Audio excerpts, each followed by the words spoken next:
300명 가까이 많은 사람들을 만났지만 시작하신 분들 한 명도 없어요. 나름대로 자기가 정확하게 정리를 해놓고 기준점에 맞는 디자인을 해야지 제대로 된 제품이 나옵니다. 안녕하세요, 커스텀 빌리지입니다. 7단계 로고 디자인. 보통 제가 추천하는 사이트가 그 스매싱 로고 사이트가 있어요. 내가 원하는 상호명, 네이밍을 이제 입력을 하게 되면 100가지 종류의 로고를 제시를 해줘요. 괜찮은 거를 선정을 해가지고 좀 수정해서 작업을 하면 금방 작업이 가능할 거고, 로고에 대해서 그렇게 고민을 안 했으면 좋겠고, 대신에 내가 로고 플레이를 하겠다, 그럼 고민 많이 해야 돼요. 모자에 하나 박는다든지 옷에 하나 넣는다든지 가방에 넣는다든지 패턴을 만든다든지 이런 것들을 고려하고 있다라고 하면 저라면 그냥 전문 디자이너한테 돈이 들더라도 맡길 것 같아요. 근데 로고 플레이가 아니라 그냥 컨셉이 있고 타겟층이 좀 확실해서 만드는 부분이면 로고는 나중에 또 언제든지 업그레이드 만들 수 있는 부분이라서 처음에 뭐 이거 만든다고 시간을 세워라 내워라 보내는 건 좀 무의미해요. 8단계 판매 채널 선정. 가상몰에서 판매를 바로 이루는 사람은 뭐 인플루언서거나 이미 내가 어느 정도 팬층을 갖고 있으신 분들은 상관이 없지만, 그게 아닌 사람들은 멀티샵이라든지 판매가 가능한 입점물에 입점을 하셔야 돼요. 그 중에 내가 어디부터 전략적으로 들어갈지를 생각을 하셔야 하고, 보통은 패션 브랜드 하시는 분들은 대부분 다 생각을 해요.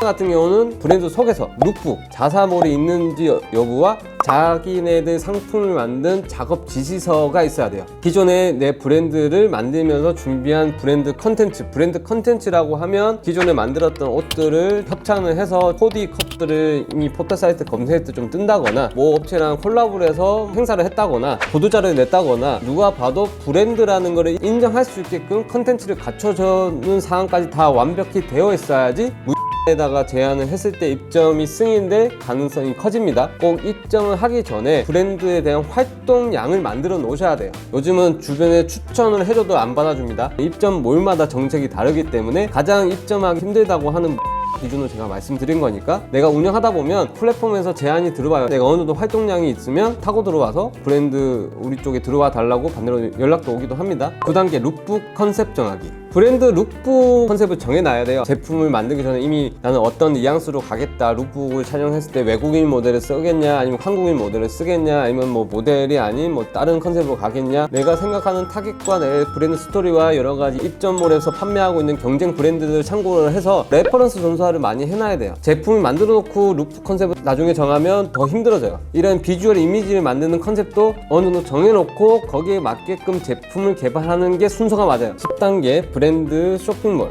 보통 카페 입사 스킨을 가지고 많이 만드세요.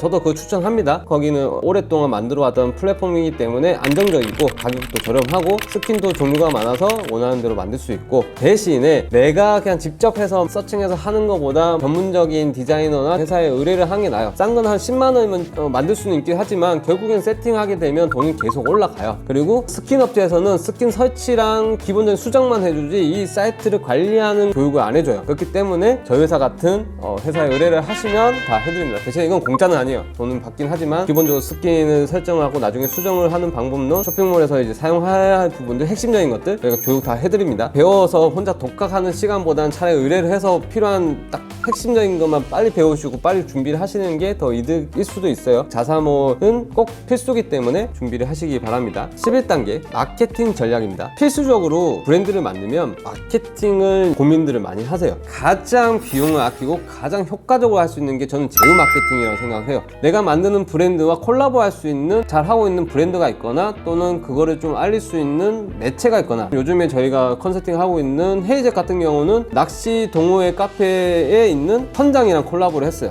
뭐 그런 식으로 그 카페에서는 헤이젝이라는 신규 브랜드를 홍보를 해주고, 헤이젝이 만들었던 상품들을 또 판매를 해서 수익에 대한 부분 서로 좀 논아 가지고, 그게 더 훨씬 더 나은 거예요. 그렇게 홍보를 한다 치면 돈을 계속 쓰겠죠. 근데 돈 쓰는 개념에서 끝나는 게 아니라 판매로 이루어질 수 있는 제휴 마케팅을 많이 고민을 하셔야 돼요. 타겟이 그만큼 중요하다. 저희가 상담을 하게 되면 300명 가까이 많은 사람들을 만났지만 계획서 만들어 놓고 시작하신 분들 한 명도 없어요. 보통은 자기가 브랜드를 하려고 하는 사람들은 제품에 다 포커싱이 가 있어요. 제품이 맨 마지막이에요. 방금 제가 말씀드렸던 이런 계획을 나름대로 자기가 정확하게 정리를 해놓고 기준점에 맞는 디자인을 해야지 제대로 된 제품이 나옵니다. 순서를 정확히 아세요. 이 영상을 보시고 상담하러 오시는 분들은 계획서를 가지고 오시면 상담이 훨씬 더 빠를 것 같아요. 대부분 그냥 오셔서 이 계획서 때문에 다시 갔다가 다시 옵니다. 나름대로 작성을 해서 준비를 해서 오시면 빠르게 좀 더 원하는 상담을 하실 수 있을 거예요. 이상.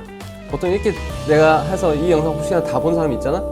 써서 온 사람 나 없다고 봐. 다음부터 오면 이 영상에 틀어주려고.